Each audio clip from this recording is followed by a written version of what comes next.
Hello YouTube, this is Asatsu5. I'm getting ready to go to the beach for a small fishing trip, and I thought I'd make this video.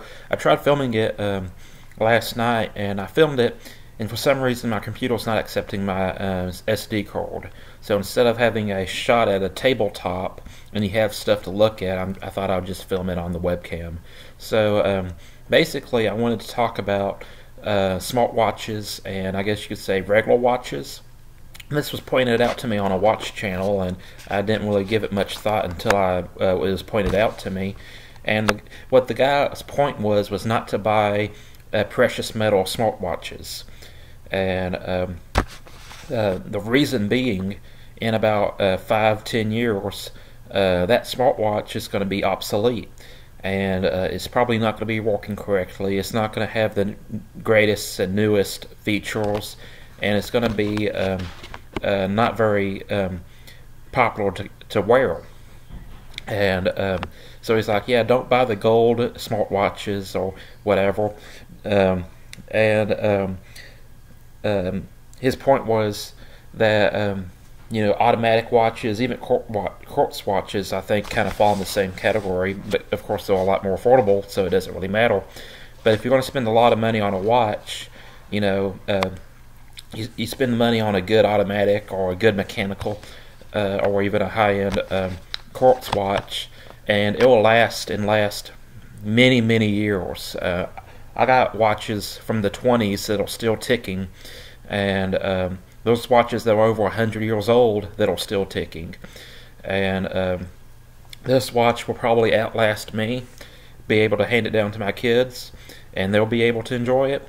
And chances are this company's still going to be in business, and if they needed to get it fixed, they can send it to the company, or if there's a horologist wherever they live, they most likely will be able to work on it.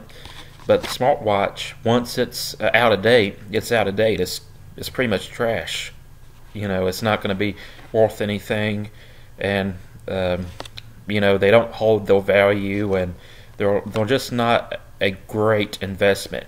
They're very utilitarian, they're very convenient, they do all sorts of different complications, and they're cool, but they're inherently going to be worthless in the near future. Whereas this is a Seiko, it's not like a Rolex or Omega or some kind of Swiss watch.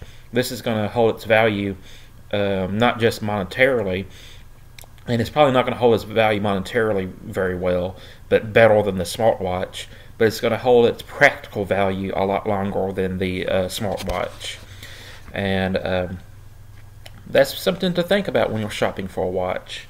After my smartwatch becomes obsolete and it's no longer really relevant, I'm probably not going to buy another one. I enjoy it, and it's my Beetle watch, and it just so happens to be my most expensive watch I own, but it doesn't have a whole lot of value to me, far as aesthetics, and I rarely use the complications. I forget they're there, or I end up pulling my phone out of my pocket and checking the weather or time or whatever. Well, not so much time, but checking the weather and tracking packages and stuff like that. I do use the notifications, and I do occasionally talk on it. I do occasionally text on it, but most of the time when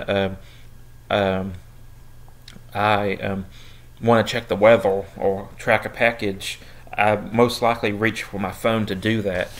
And I more times than not just use that watch as simply as a watch. So that is just the realization that I came to. And I just wanted to point that out to you. I'm not trying to convince you not to buy smartwatches, because they certainly are very cool and they're very convenient. And if you want one, you should. If you want one and can't afford one, you should definitely get one. It's just it's a new realization that I had, that it's going to be inherently worthless in the future. It's going to be thrown away, and this will probably last a lot longer than I will. So that's it. I'm Asatsu5, and I'm out.